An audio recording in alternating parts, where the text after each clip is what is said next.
a global splash. Next, Insightly. This is the BBC World Service, the world's radio station.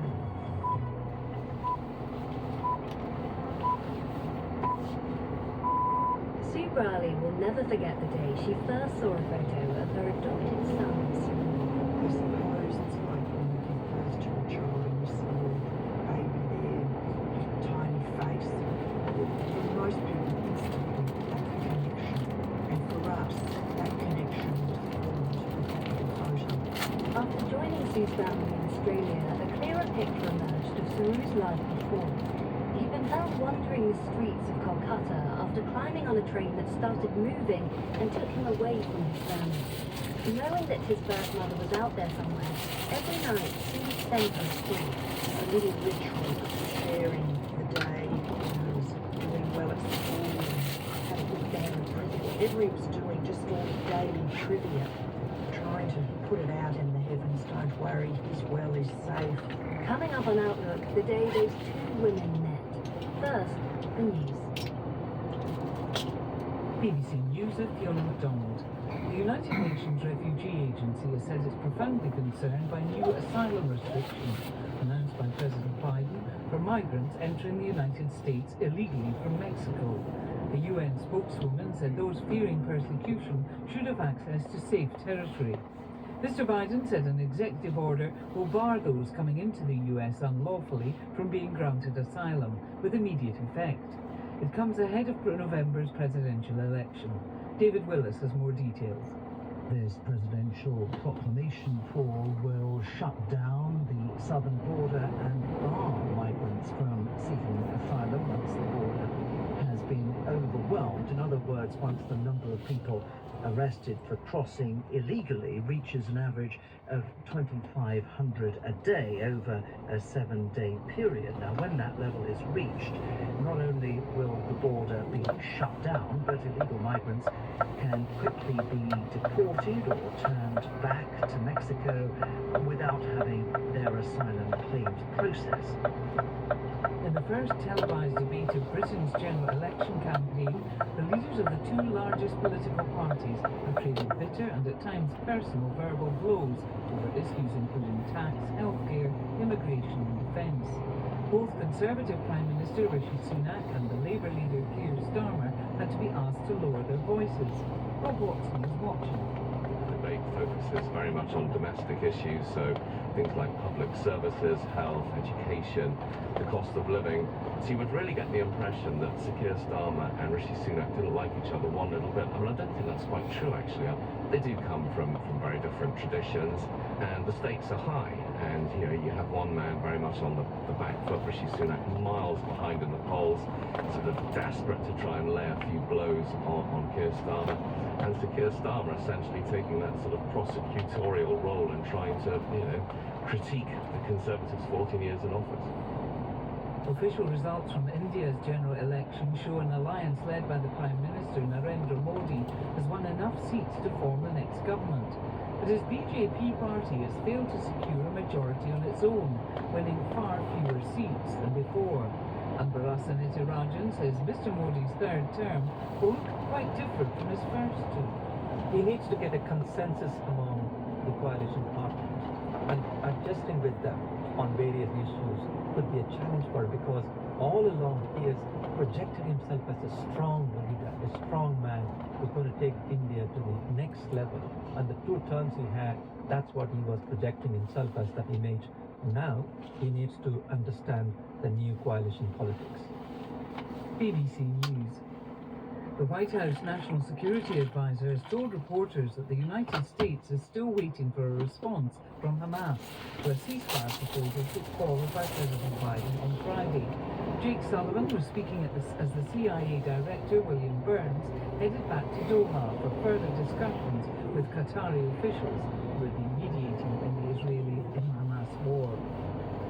Slovenia has become the latest European country to formally recognize Palestine, in a move the left-wing government hopes will increase diplomatic pressure for an end to the war in Gaza. It's the 147th UN member state to acknowledge Palestine as an independent and sovereign nation. From Ljubljana, here's Guy Deloney.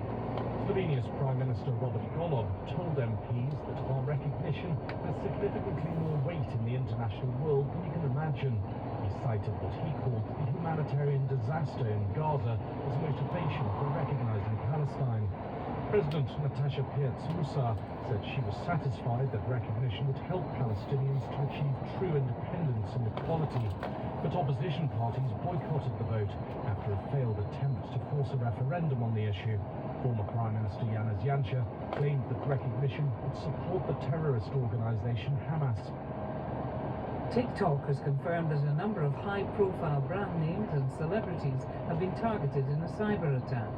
The video platform says it's taken measures to stop the attack, and the targets included the accounts of the US news network CNN. An international team of climate scientists is warning that the rate at which human activity is warming the world is at an all-time high. The researchers say the opportunity is rapidly running out to limit the global temperature rise to 1.5 degrees above pre-industrial levels.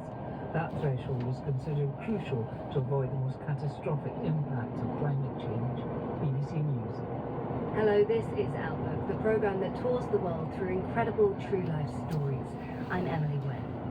When the movie Lion was released in 2016, people were astonished by the tale of Saroo Braley tracking down his birth family in India after nearly 2 decades by using Google Earth. It was nominated for 6 Oscars and also shone a light on Saroo's adoptive family in Australia. I sort of tend to think of my life in stages, like before and then after. So it's very different now. Sue Braley is Saroo's adoptive mum, and today we're hearing the family's astonishing story from her perspective. For Sue, that starts way back, in a small isolated house on the Australian island of Tasmania in the 1950s. Sue's parents had recently arrived in the country after fleeing Hungary and Poland in the aftermath of World War II. Sue had 2 sisters, and her father ran a car wrecking business on the farmland outside the family home. But the successive failure of his business ideas left the family in increasing poverty. Environmentally, it was just a magical spot for little girls growing up. But very quickly and within a matter of years, it became the most horrific and just ghastly junkyard, covered over by rusting hulks of vehicles. Also a huge accumulation of building materials that my father had been scrounging all around the place, with the view to building a house, a bigger house. Well, by now, of course, there's 3 children in the family, but we never got an adequate house built, and we were struggling to even just keep a roof over our heads. What was it like inside the house? How was family life? The family life was traumatic because at the end of the day, my parents never really recovered from the traumas they had endured prior to leaving their homelands. So they came to parenting in a very dysfunctional way, and it soon became evident that they really weren't getting on well as a couple. You know, in the end, when there's no healthy interaction, humans go down to the lowest form of interaction, and that is violence. Sue says that she saw their father brutally beat their mum, and when she and her sisters would try to intervene, they'd be subjected to physical abuse themselves. Sue would try to get help from adults outside the home, a priest and the local police, but no one would get involved in what they saw as a family matter. It's a horrific place to be in. For isolated and young children, seeing this, hearing it particularly, is just an absolute nightmare, because you just can't avoid it. We were confined in this tiny little house, you know, just 3 rooms, and it was just a nightmare. Even though you can tolerate it and you're there and you survive it, it's an experience that precludes joy and happiness. How did your mother seem to cope with life at home? Well, she just kept on pushing on. It was just what you did each day, and it was the same the next day. And it was just so terrible to watch because she just had this absolute belief that she would not survive if she left that situation.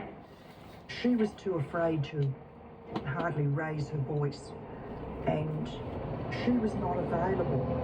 She wasn't there as a mother to teach 3 daughters what they needed to know to get on in life. So you started to form this vision of how you wanted your future to look, and it was obviously very different from your past. When you met your husband, John, how did he fit into that? Well, in a lot of ways, he was the key to take me to that new place. Just the fact of acceptance and also safety and calmness, a feeling of respect. There was no fear. Because you got married when you were 17. How different was your life after you got married? Oh, it was bliss. We were very free to just make our own pathway.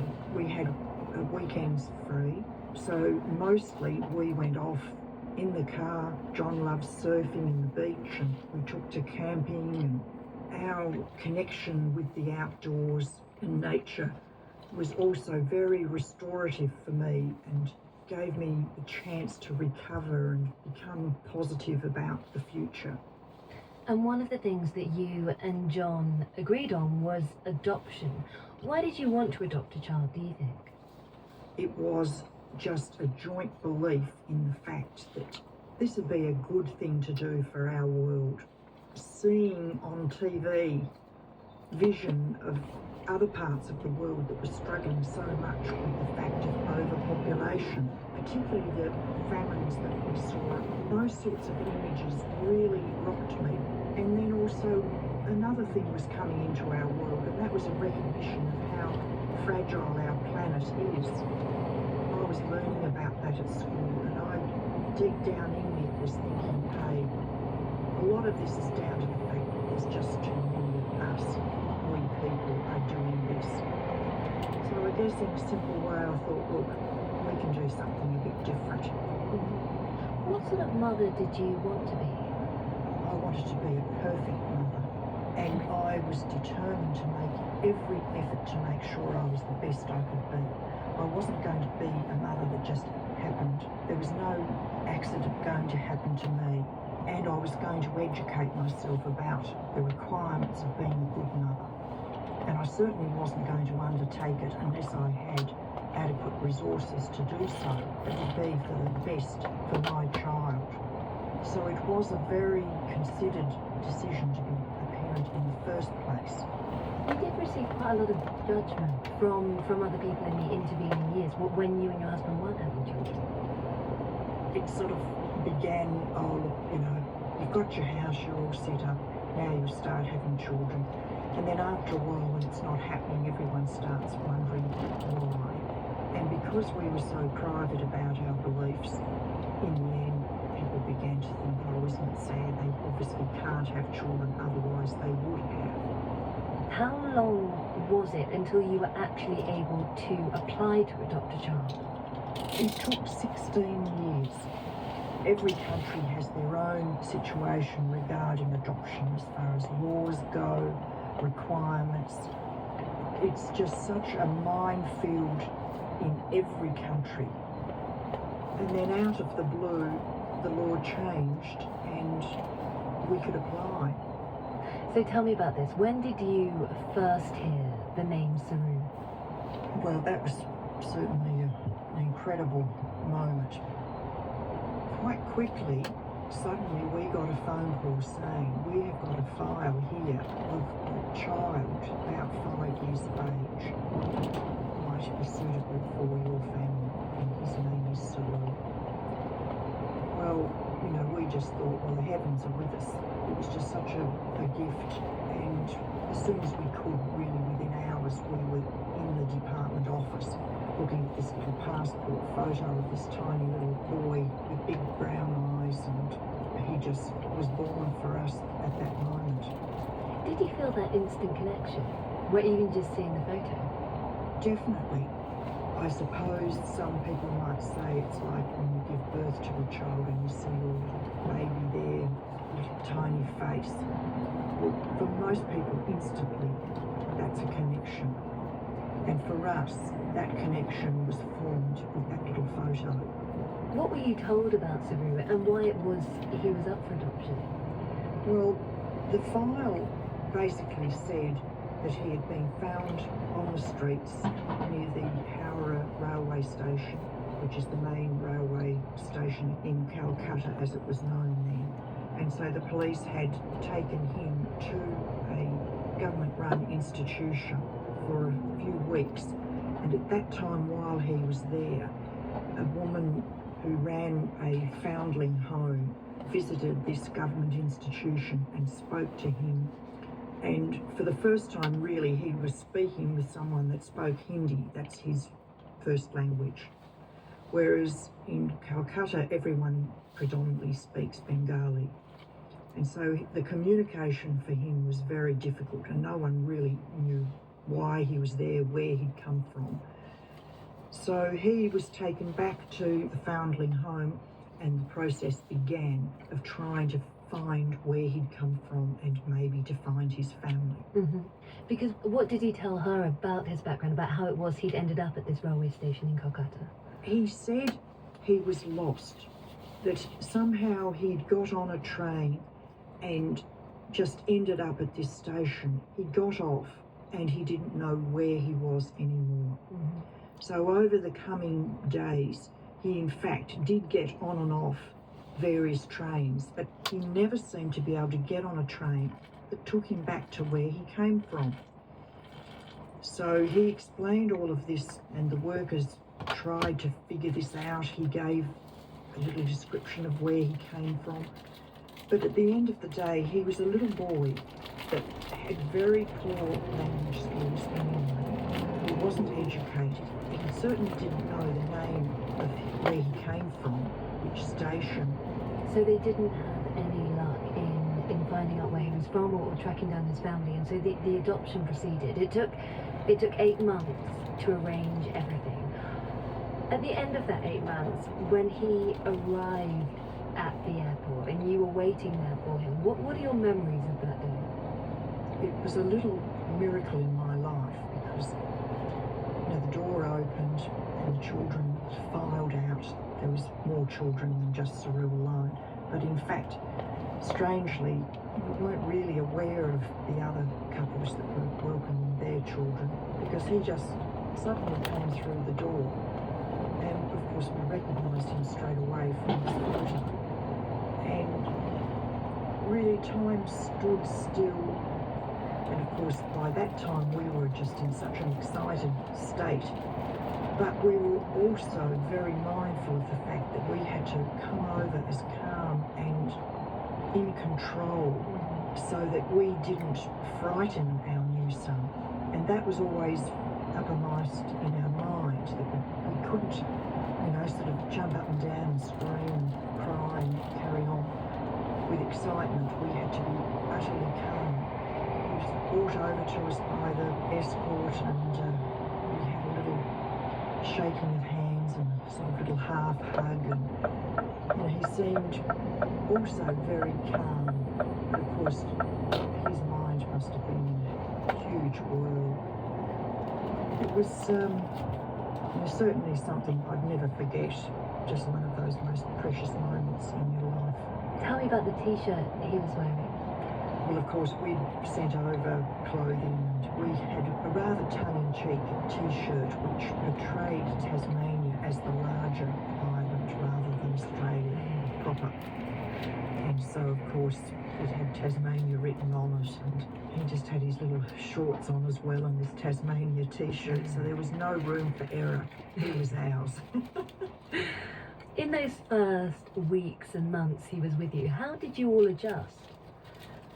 It was remarkably normal and natural, and that was vital to me in many ways, because obviously Saru hadn't come to us via the normal birthing process.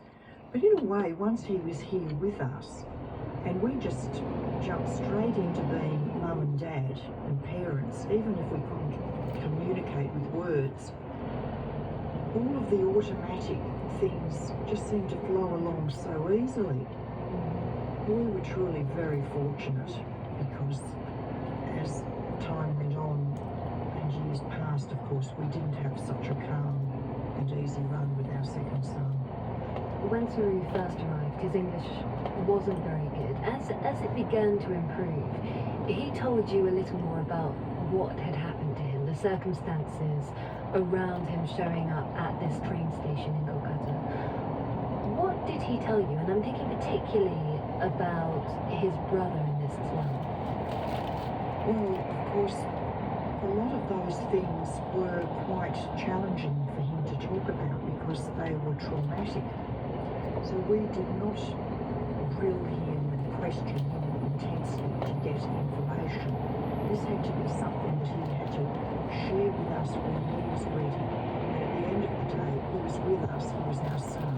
It really didn't make a huge difference to our parenting style and how we were going to handle issues that came up. We just were happy when they became evident. So as his language improved, he would start telling us things, and that's when I was also very carefully writing all of this information down in the form of my diaries. So just bit by bit, all of the story of his first 5 years was disclosed to us. His prime thought at that time was about his elder brother, who he spent quite a bit of time with and had been with on the evening that he actually got lost. So he knew that his brother would have been in a most distraught place. I mean, losing your little brother forever is just a concept that's hard to get your head around. So Saru believed that his brother would have been desperately searching for him.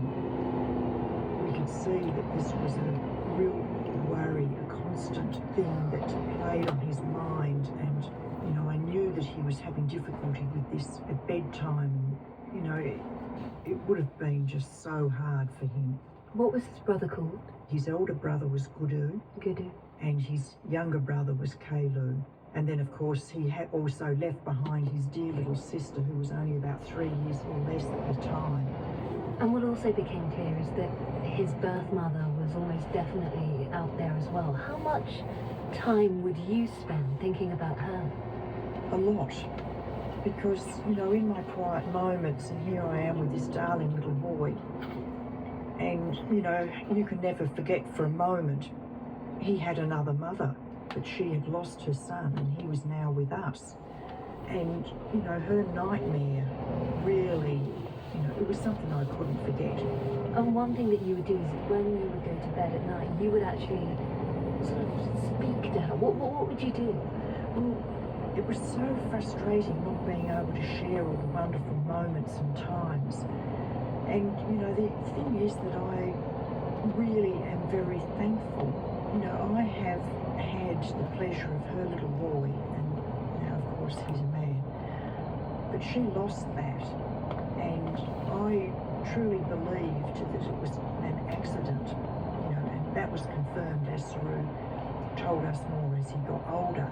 So I knew she was there somewhere. I trusted she was still alive. So I just took to a little ritual, sharing the day, sending her good wishes, and he's doing well at school and had a good game of cricket, whatever he was doing, just all the stuff that might be daily trivia, trying to just put it out in the heavens. Don't worry, he's well, he's safe. And Saru had come from a family where he'd had siblings, and obviously he'd then been in an orphanage surrounded by other children, and so you and your husband made the decision to adopt another child from India. Your son, Mantosh, when he arrived, had been subjected to a lot of abuse and neglect. How had that affected him? Oh, well, of course, that was terrible because there are some things that children cannot recover from, and his story is particularly tragic. But at the end of the day, we did our best, and he did his best too. and now he's in reasonable health. He's got a lovely partner. He's working in our business with us. And so even though, of course, what happened in those early years will never leave him, between us as a family, we've enabled him to have the best life possible now. And when that first came into your family, what impact did that have on you? Well, that was huge because he came when, in fact, we were at a stage in our family that we were very happy. We had our beautiful son Saru with us. We started a business. We were being successful in our work life, career life. We built a lovely home and so forth, and we were very comfortable. And then we thought, yes, we can offer another child a new future, and went through the process of getting approval and so forth. But of course, again, we had no way of knowing what our second child would bring to our family. At times it was, especially in the beginning, very plain to see that this was going to be a huge challenge for us as a family unit. Having been so focused and determined to be a mother, and you had this very clear vision of what sort of mother you wanted to be, what impact did it have on you personally? I mean, sort of dealing with it? Well, it had a huge impact on me in a couple of ways. When you are under a lot of stress for a long time, you can become quite fragile health-wise. And that is what happened to me. I developed a health condition, and I was very ill. I had a thyroid condition. And then, of course, I was suffering from a broken heart. I mean, I just felt so sad that I couldn't help my little boy. So there was that side to it, and the other part was the acknowledgement that, hey, we did not have the skills to remedy and to mend this little broken boy. And as he moved into adolescence, it became more evident that we were really struggling, and he finally left our home. And it was just so sad because there was absolutely nothing we could do.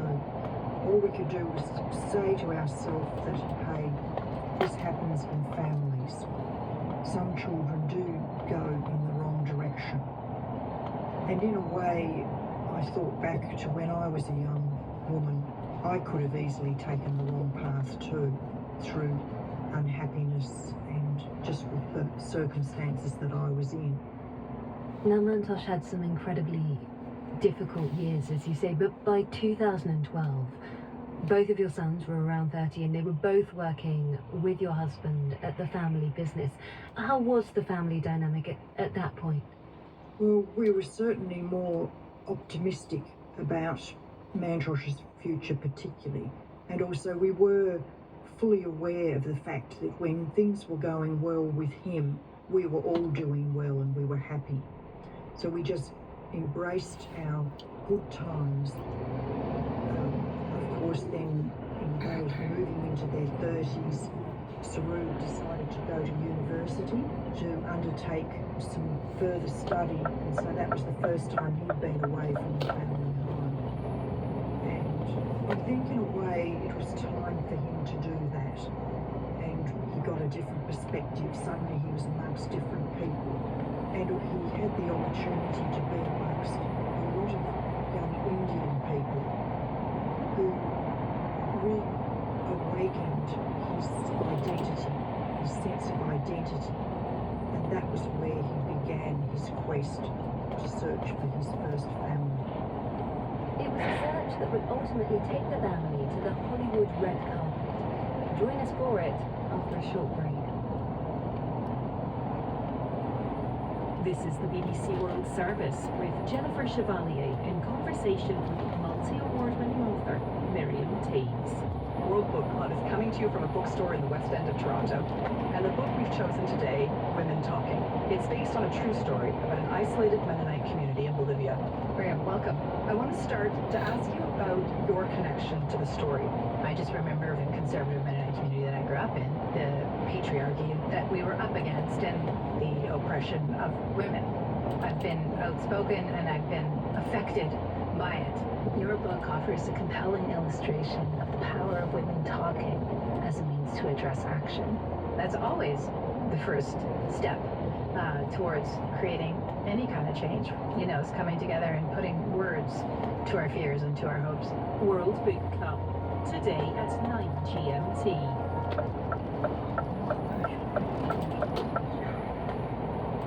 Next on Outlook, Sue Brawley travels to India to meet the birth mother of her adopted son, Saru.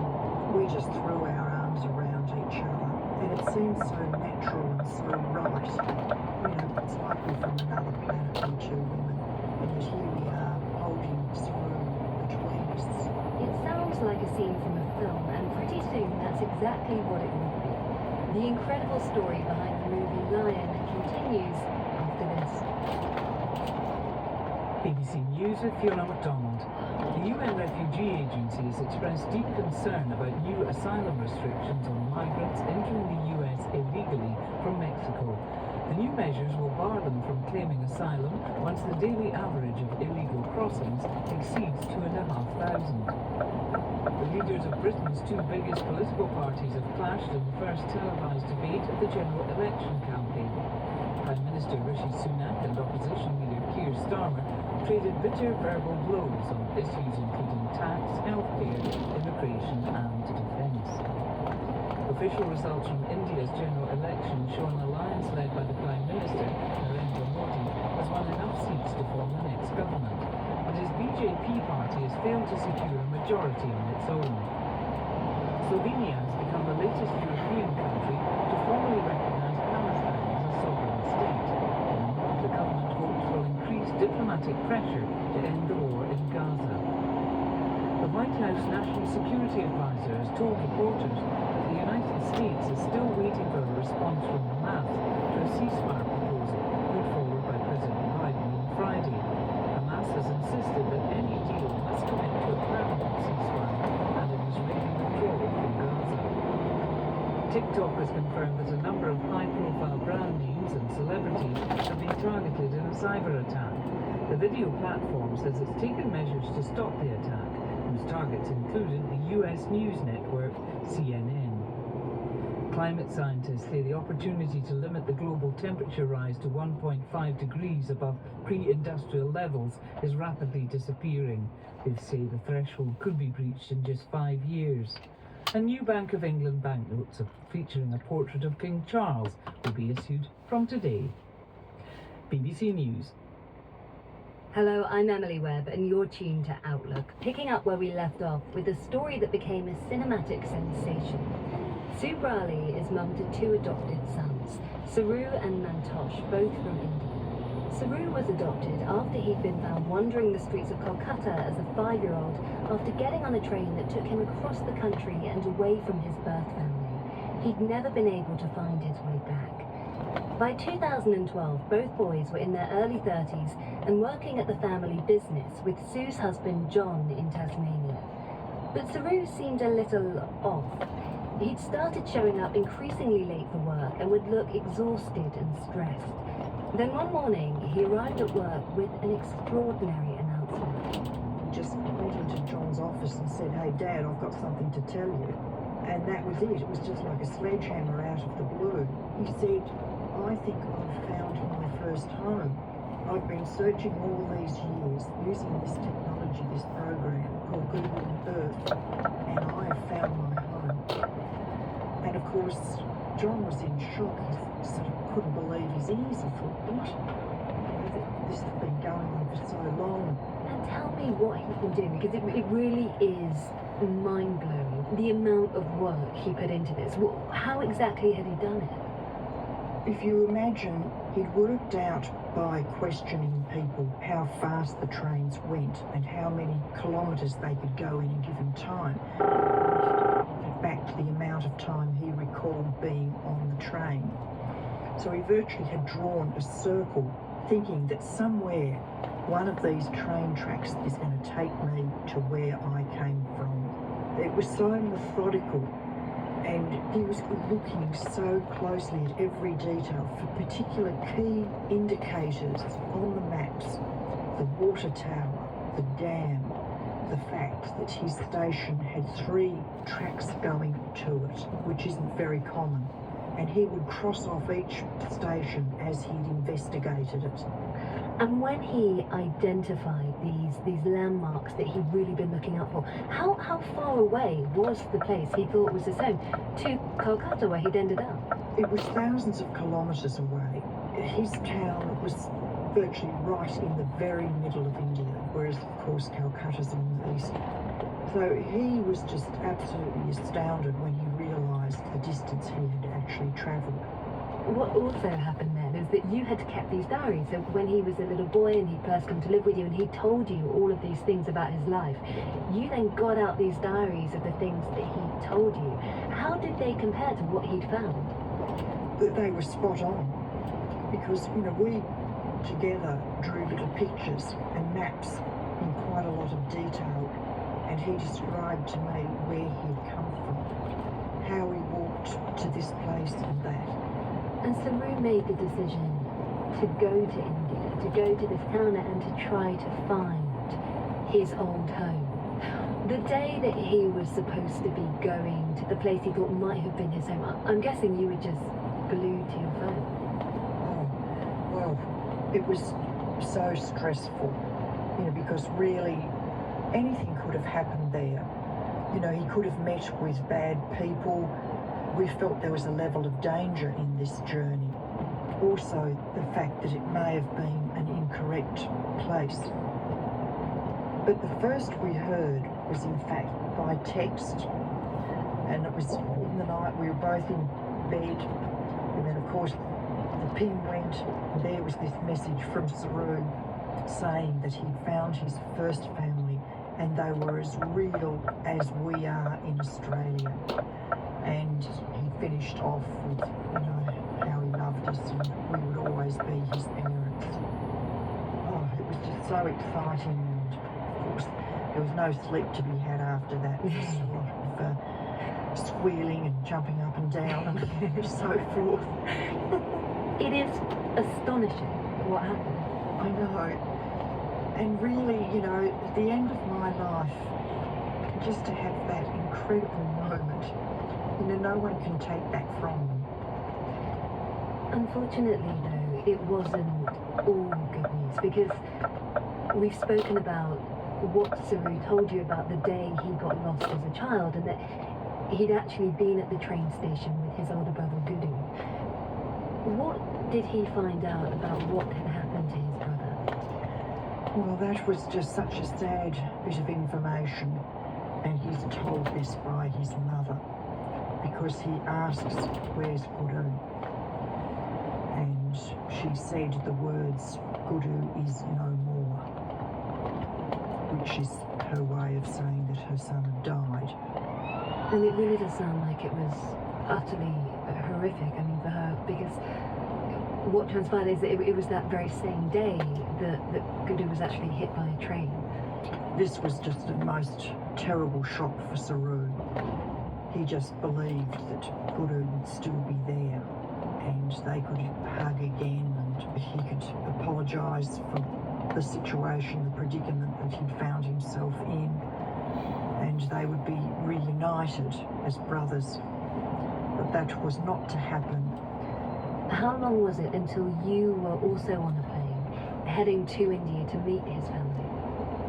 It was around a year. It was to be in a documentary of this incredible event that had happened. Of course, I was very keen to meet Saru's first mother.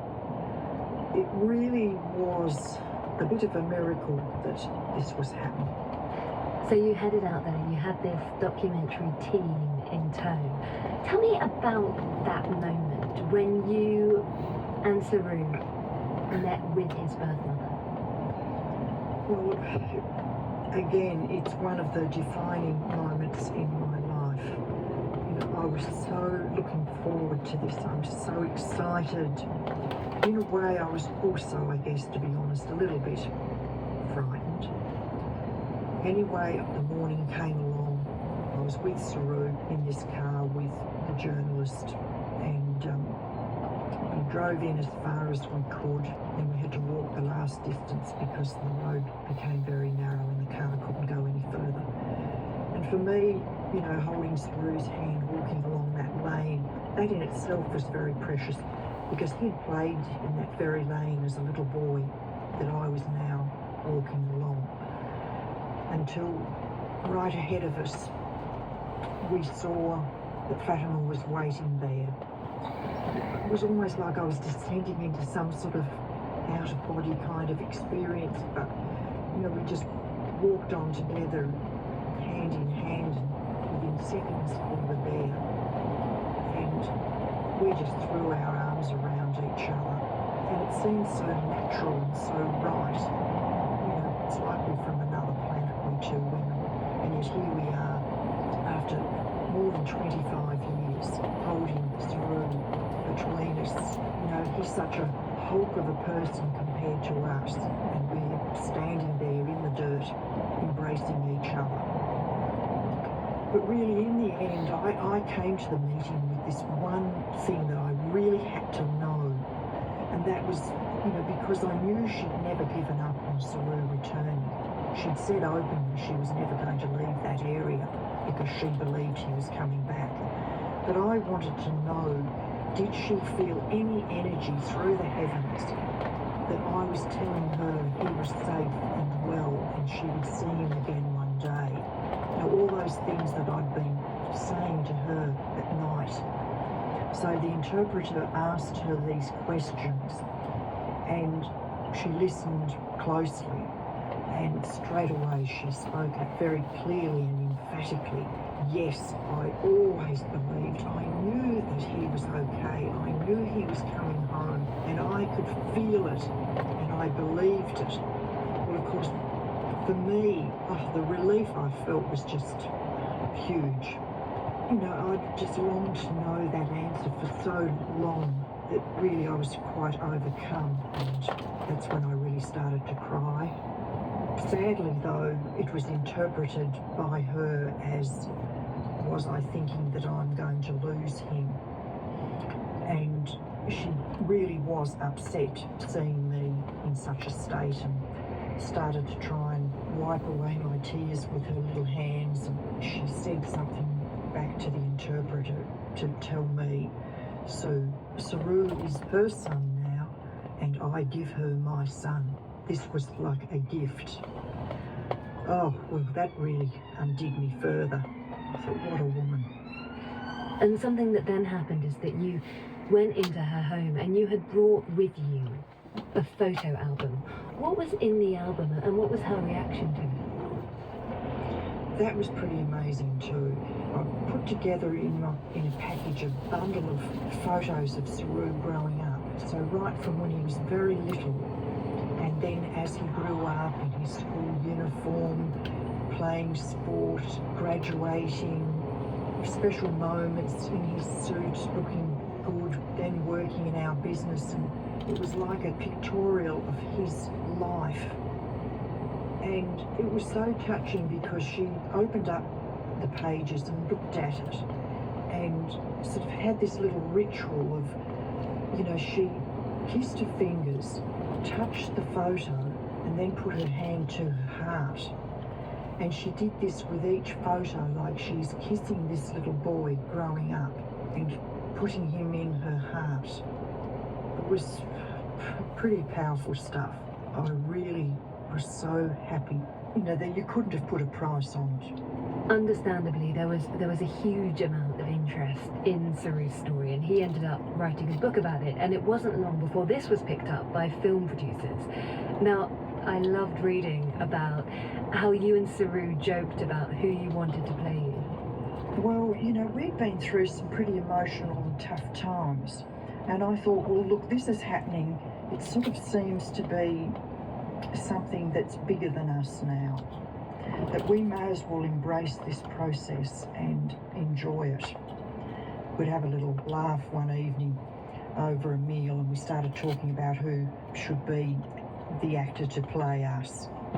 So it is a bit weird, but anyway, I've always been a Nicole Kidman fan.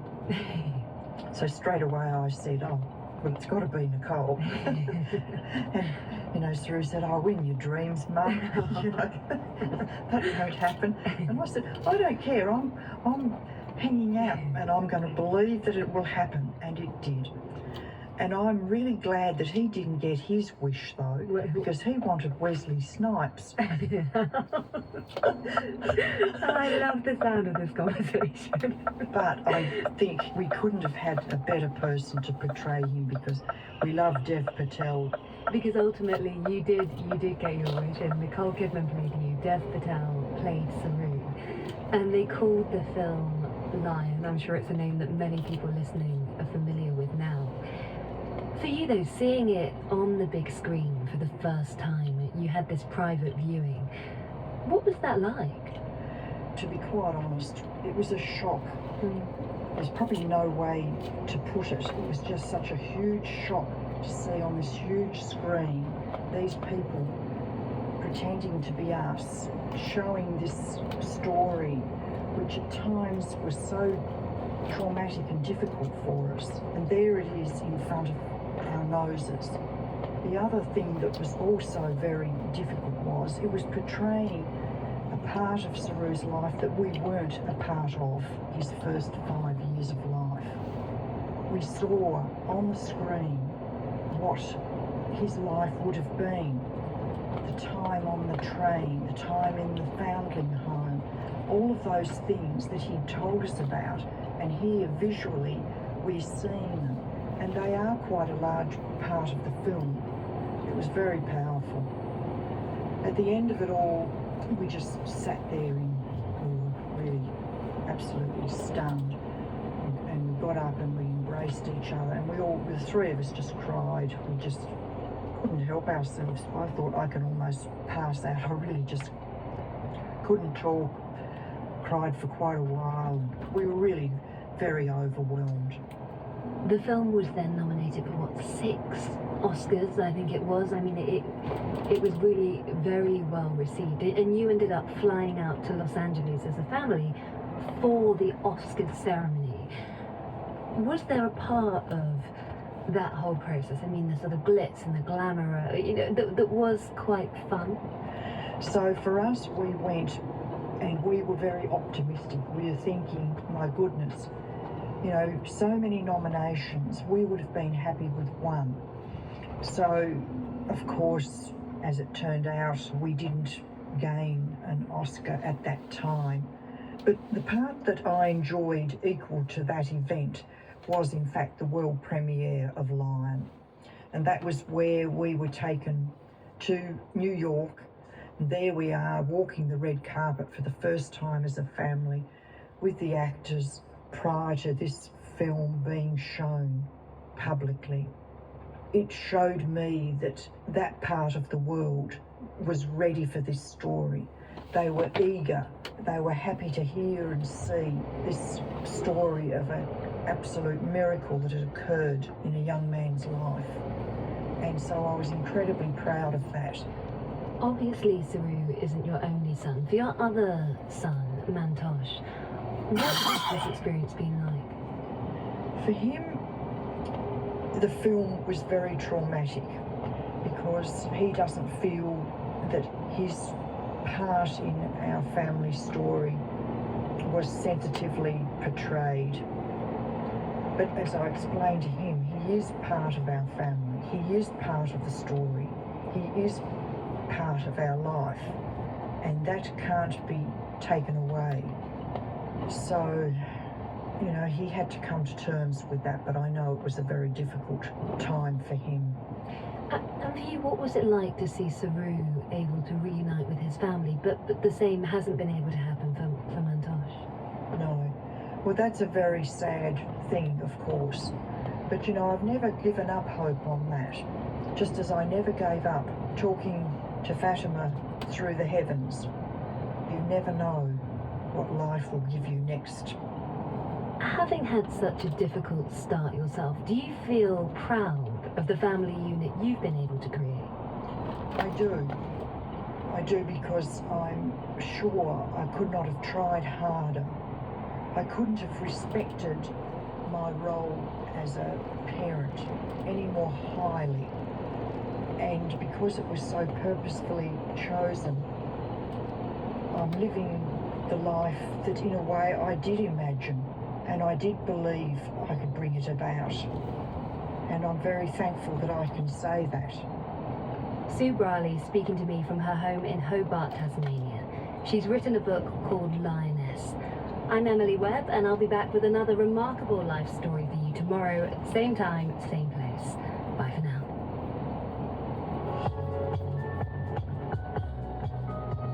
BBC World Service, and now witness history. It's 40 years ago today since a Russian scientist invented the classic early computer game Tetris. In 2011, Chloe Hedger-Mathia spoke to its creator and a businessman who helped make it a global splash. It all started in the early 1980s. A young researcher at Moscow's Academy of Science, Alexei Pachitnov, isn't being challenged by his job in the cybernetics department, so he begins using his skills in other ways. My work was very technical, and actually I got a little bit bored that time. And for all my life I like all kind of mathematical puzzles, riddles. As soon as I have some computer in my possession, I start to entertain myself to write my own puzzles and games as well. And Tetris was just one of them. My inspiration was the board puzzle game called Pentomino. It's a small box with the 12 different shape made out of 5 squares. You take it from the box, and those are very interesting, very different shape, and you try to play with them like you play with jigsaw puzzle pieces. But the real challenge is to put them back in the box, and you could spend a good couple hours trying doing it. And when I start programming this virtual board game, the Tetris idea kind of sparkled. How did it take off? Well, at that time we have not enough space and not enough computers, so we share lots of people one room and all the computers we have. So as soon as the first prototype of the game start breeding, everybody become very curious and ask for try.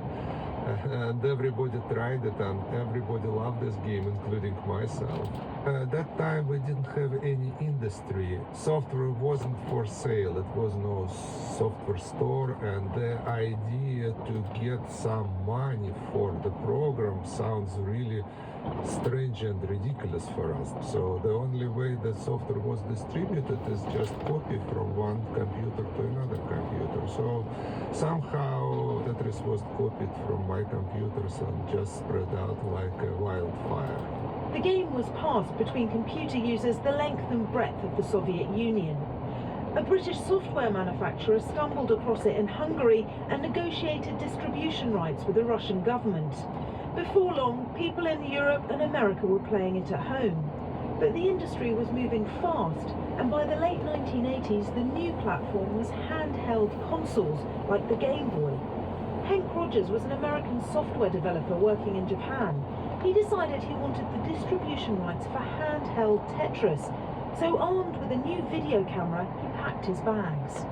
February of 1989, I got on a plane with a tourist visa, and I went to Moscow looking for Elektronorgtechnika, which is the Soviet agency of import and export of hardware and software. It was a little crazy, and part of it you could say naivety, part of it was guts, a lot of it was adrenaline. I just went for it. I had just bought this new camera, and I mean, it was an exciting thing, and I just wanted to document it. I was having fun with it, actually. I guess it's just the beginning of my trip, and I'm in for a lot more. Take a look outside here. This is Moscow. It looks pretty gray. That's because it's pretty gray. Here I am, waiting for a phone call from Japan. Watching video of Hawaii. Because the TV doesn't work, the radio doesn't work. I've read everything I could read. Nobody could give me information. Nobody could tell me where Electronotechnica was, and yet I had the information on the box of my product, you know, copyright Electronotechnica. So I hired an interpreter and a driver, and these things you could hire for like cartons of cigarettes in those days. And so I had an interpreter and a driver, and she knew everything right away. It was very strange. All of a sudden, she was very nice. I have a very lovely interpreter. Her name is... My name is Alwa. Her name is Alwa. Okay, Alwa is located in Lurga for us. So this afternoon, we should get a lot of things done. She took me to Allure, but she wouldn't go inside because I had not been invited. And I said, "Are you serious? You're not going to go through this door with me?" And she said, "No, I'm sorry, I can't." So what do I know? You're in a place where people see all these barriers everywhere, and I didn't see any of them barriers. So I just walked through that door and said I was looking for somebody who could talk to me about the rights to Tetris. And it was sort of like sticking a hot poker in an ant's nest, and lots of people moving around, and like, who is this guy? What's going on? Da, da, da. And I met Alexei and 8 other people, including KGB guys and gosh knows what all. And I was given a 3rd degree for about 3 hours. What kinds of things were they asking you? They wanted to find out if I was really in the computer game business, you know, and they wanted to figure out how the game business works, because they absolutely knew nothing. You know, they don't know how business works. I mean, they're from the Soviet Union. They're trying to extrapolate how somebody would deal with intellectual property, which they didn't recognize. It was sort of like, what do you want? Everybody was kind of distant and suspicious, and so I had a tough time making my first friend. And it turned out that actually in Moscow, my first friend was Alexei. This is Mr. Alexei Pozitnov. He's the author of Tetris. Play Tetris, my friends. Okay. I met some businessmen before, but they didn't impress me at all because they were more like a con artist rather than businessmen. So I was very impressed by Hank because he really understands the core of the game, the essence of the gaming. It took me about a week to win them over. Basically, my offer to them was that they would get a fair share of the business. So they asked me for a contract. It took at the time, by the way, 8 hours to make a phone call out of the Soviet Union. And if you missed it, if you were not sitting by your phone when the operator called you back, you would have to start from scratch. So I finally got to talk to my lawyer and said, "You have one chance to do this." And when that contract came back 24 hours later, which is my time limit, I showed it to the lawyer and I walked through it, and they were amazed. I mean, they'd never seen a contract that actually have things like, if I don't pay them in time, there will be a penalty or something like that. I mean, that kind of won them over. My internal knowledge that they use this contract as a prototype for all their contracts since then. Why do you think the game has stood the test of time? Tetris is a construction game. You're actually building those lines of blocks. Most computer games are sort of destructive. You're just jumping around, making things disappear, or shooting things. And that is basically not a real interesting activity. A real interesting activity is when you actually build something. And I think that corresponds to some basic pleasure center in humans. I mean, people want to build something and they feel really good after they've done so. It's not a fashion statement. It's a basic activity that's interesting. And we're hanging on to this one. We're not just going to let it fade into history. It won't. It's like Happy Birthday. It keeps on, people keep on singing it.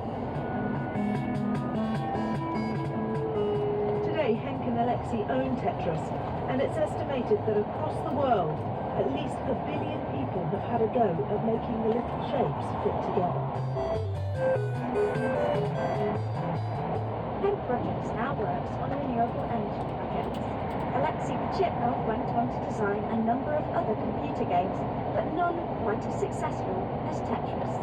Both men were speaking to Chloe Hedger-Matheo in 2011 for Witness History. Find more episodes by visiting our website, bbcworldservice.com/witnesshistory. This is the BBC World Service, and on this week's assignment, El Salvador used to be dominated by rival gangs who terrorized the local population. President Bukele declared a state of emergency and arrested more than 76,000 people. I'm Jane Chambers, and 2 years on, I'm here to see how this crackdown on crime's affecting people's lives. Assignment at bbcworldservice.com/assignment. In 30 minutes, things fell apart. This week, our best-selling book about trauma, lockdown's #1 non-fiction bestseller in America, helped the culture war over free speech burst out of colleges and into the workplace. The newsroom is next. This is the BBC World Service, the world's radio station.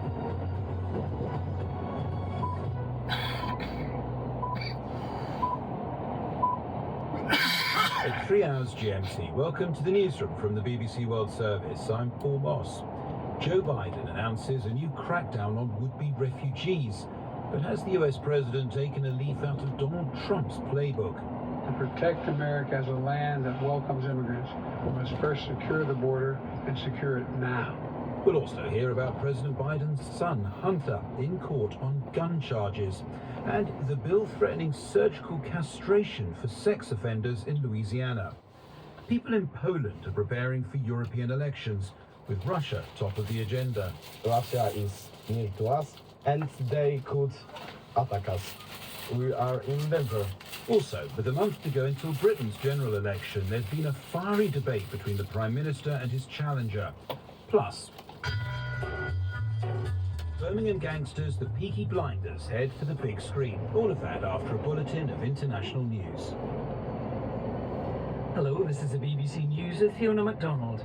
The United Nations Refugee Agency has said it's profoundly concerned by new asylum restrictions that President Biden has announced for migrants entering the United States illegally from Mexico.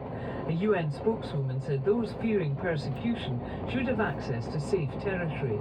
The new measures, effective immediately, will bar entrants from claiming asylum once the daily average of such crossings exceeds 2,500.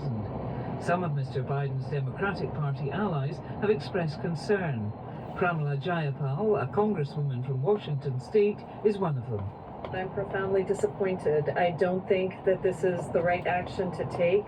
Seeking asylum is something that we have to allow in order to be in line with our domestic laws, but also in order to be in line with our international treaty obligations.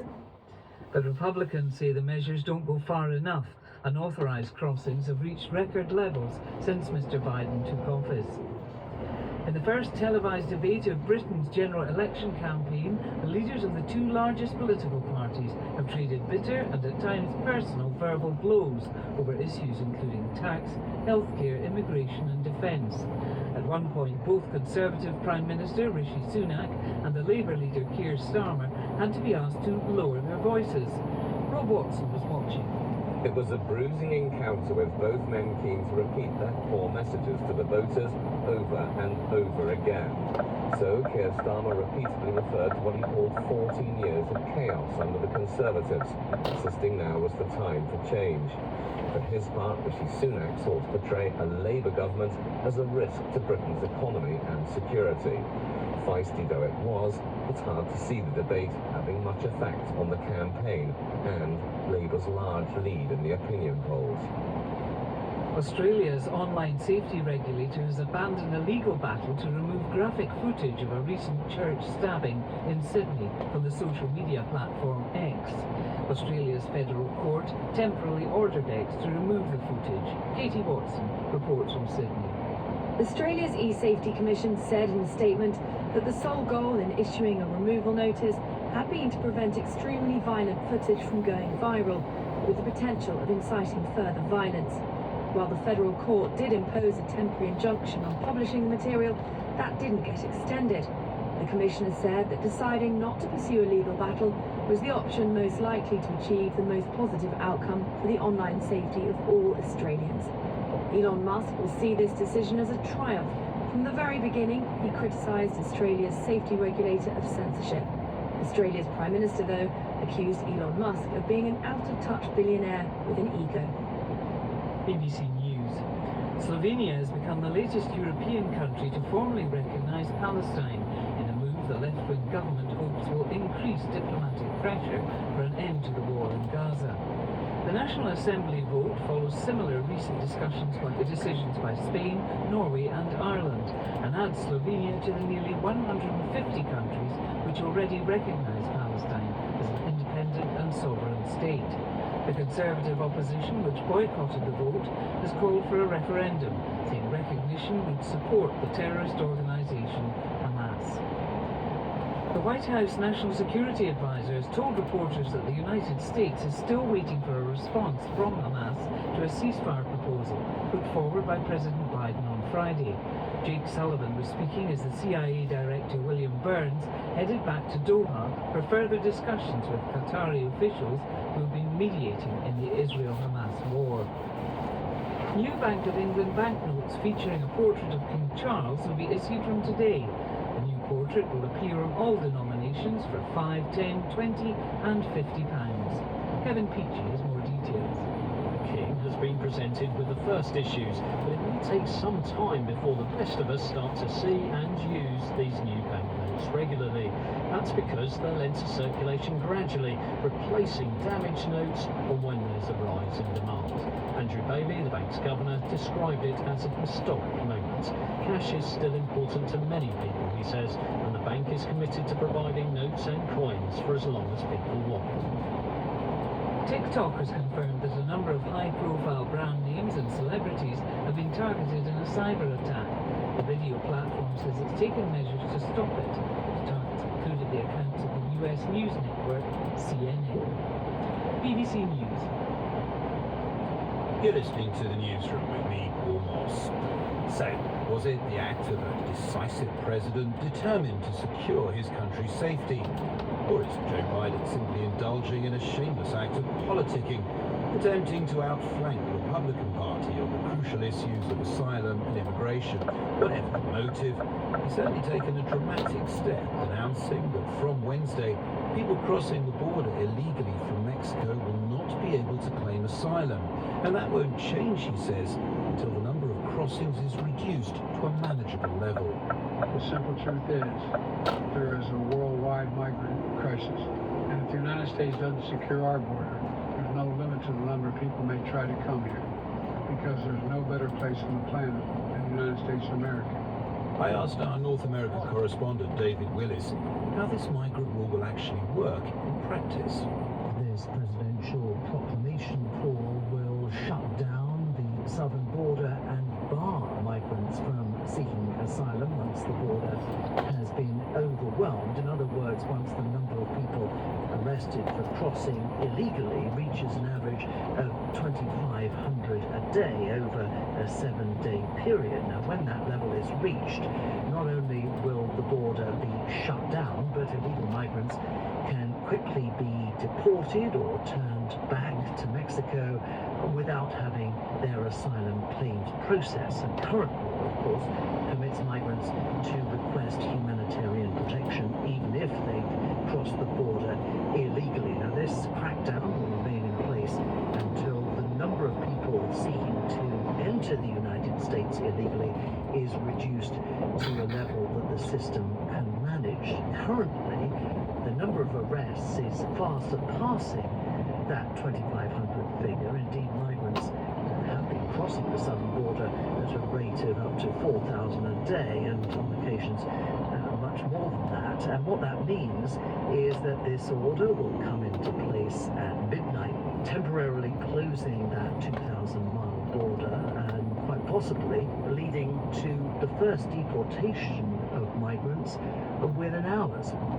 I've seen some critics say that this is basically a carbon copy of measures that the then President Donald Trump tried to introduce, and those were ruled to be illegal. Is that your understanding? Well, this presidential proclamation does rely on the same law that Donald Trump employed to ban migrants from Muslim-majority countries from entering the United States. As you say, that initiative was ultimately blocked in court, and opponents are threatening legal challenges against this new plan as well. Donald Trump, of course, has sought to portray Joe Biden as weak on the subject of border security. He's promised a major crackdown on the issue if he were to be re-elected. Joe Biden, for his part, has accused Mr. Trump of weaponizing the issue by undermining a bipartisan bill that contained measures designed to tackle some of the tougher border security issues, because he didn't want his opponent, Joe Biden, to enjoy the luxury of such a legislative victory so close to the election. Biden administration officials insist, though, Paul, that their plan differs dramatically from that of the Trump administration, and Mr. Biden himself has said that he won't be demonizing migrants, as he believes Donald Trump has been guilty of doing so. But the American Civil Liberties Union, amongst others, has called this illegal and is planning to sue in an attempt to overturn it. David Willis. While President Biden has his mind focused on immigration, not to mention this year's election, he must be giving at least some thought to the latest episode in the long saga of his wayward son. Hunter Biden has struggled with drug addiction. He's faced accusations of trying to exploit his father's position. And now Hunter Biden is in court facing charges which involve lies, guns and wads of cash. Mr. Biden Jr. has pleaded not guilty. Our correspondent Tom Bateman is following the case and filed this report. The prosecutor set out the case against Hunter Biden, portraying him as a self-confessed habitual user of crack cocaine who lied to illegally buy a gun. Mr. Hines opened his statement with a clear reference to the defendant being the son of the United States President, saying, "No one is above the law, it doesn't matter who you are or what your name is." The prosecution alleges Hunter Biden knowingly misled on a declaration form to buy a Colt Cobra revolver, as well as ammunition and a speed loader, pictures of which were shown to the jury on a large screen in the courtroom. Next, in a nearly hour-long opening statement for the defense, Mr. Biden's lawyer, Abby Lowell, portrayed the gun purchase as an impulse buy done under pressure from a pushy gun store owner who he said referred to himself as a whale hunter, always trying to get the big sale. At the core of the defense case is their argument that the form only asks if the purchaser is a drug user, not whether they ever have been, and that Hunter Biden was in recovery at the time. The witnesses are now due to be called in a case set to last around a fortnight. Tom Bateman. It was the feud that led Australia's Prime Minister to call Elon Musk an arrogant billionaire, and it all concerned an incident last April when a bishop and priest was stabbed in their church in Sydney. Video footage of the attack was posted on the social media platform X, which Mr. Musk owns. The Australian authorities tried to get the content removed. Mr. Musk refused, and it looks like he's won, with Australia now abandoning that legal effort. But this case is seen as having more widespread implications for what can and cannot be placed in the public domain. Well, Katie Watson is in Sydney and joins us now. Katie, first of all, why? Why has Australia's regulator given up on this battle? Well, in a statement, she said that the sole goal and focus in issuing the initial removal notice was to prevent extremely violent footage from going viral, and obviously with the concern of potentially inciting further violence and inflicting more harm on the Australian community. And of course, I mean, we did see this was a stabbing that was live streamed, and there were riots in the wake of the stabbing as well. So she said, though, that after weighing multiple considerations, including litigation across multiple cases, she considered this option likely to achieve the most positive outcome for the online safety of all Australians, and especially children. This was very violent footage. I mean, does that mean that X is now free to host whatever graphic content it wants to? Not exactly. I mean, even in this statement that the Commissioner has put out, in this statement is cited X's CEO as talking to the European Commission in October, saying that there are clear rules that prohibit violent, hateful entities, perpetrators of violent attacks, violent speech, and in fact the CEO is quoted as saying that we strictly adhere to policies concerning illegal content and removing illegal content, including terrorist content, from our platform. So, you know, they're not free to go and do what they like, but certainly this has caused a huge controversy as to how far, what powers regulators have, and indeed what exactly is free speech. You mentioned the fight that broke out after the stabbing. I mean, this was an incident that obviously aroused strong feelings in the community. So how's the decision been received that the footage of it can carry on being displayed? Well, this has been a debate. Of course, we've heard that the Prime Minister Albanese, he called Elon Musk an arrogant, out-of-touch billionaire. Elon Musk said that this was censorship, and that's the debate that's played out. Exactly what role and what power does a regulator have to be able to remove content? And the sticking point was not just removing it from Australia, but removing it globally. Because of the violent, the graphic footage, or indeed, what rights do people have to be able to access this? Of course, it wasn't completely, people were still able to access it through VPNs. It wasn't removed totally. So the debate really about, is this free speech? Is this government over control? Too much control from the government? And that's a debate that will carry on. Briefly, Katie, what's the legal position? There's now further legal proceedings, a review? So the Commissioner has said that she's, focusing on a review. There are other litigation issues currently going on with X, but this is the big news, the fact that it's no longer going to be pursuing the legal battle. I think, as everybody's kind of quite interested in that, even though there is a review going on, and what will come out of that review, of course, there's a select committee inquiry into social media, and that will be the focus for the Commission. Katie Watson, thanks very much indeed. You're listening to the newsroom from the BBC World Service. There was a time in the distant past when British members of Parliament liked to think of themselves as courteous and upright people, proud that politics in the UK was conducted without all that aggression and rudeness seen in some other countries. Well, if that image was ever true, it certainly wasn't on display on Tuesday evening. With exactly 1 month to go until the general election, the incumbent Prime Minister, Conservative Rishi Sunak, went head-to-head in a televised debate with his challenger. That's the Labour Party's leader, Keir Starmer. And this was a scrappy affair, with the moderator sounding at times like a teacher having to deal with particularly badly behaved school children. Here they were talking about taxation and waiting lists for healthcare.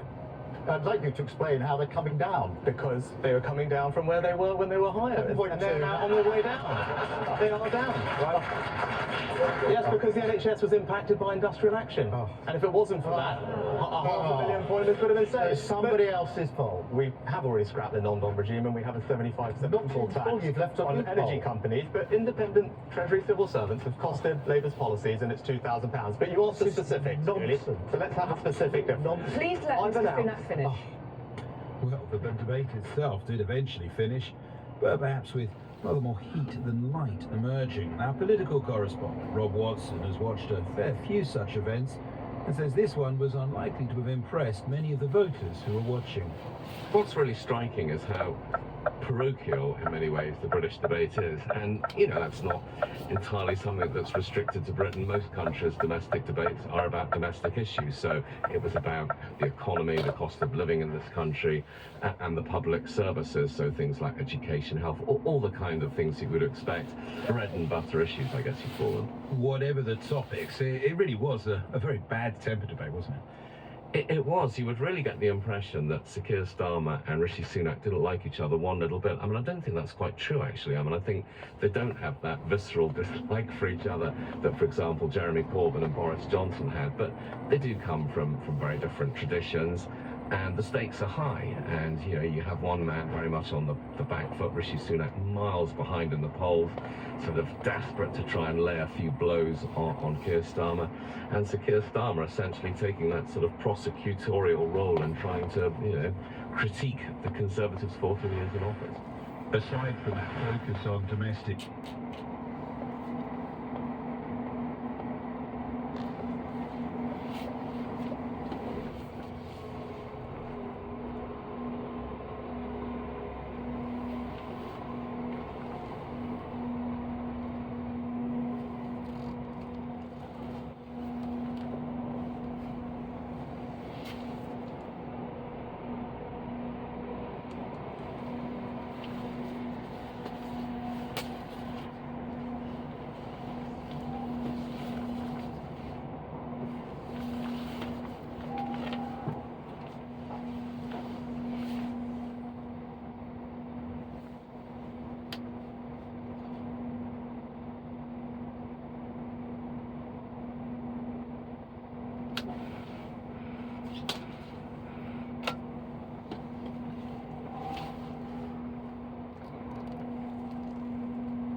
News.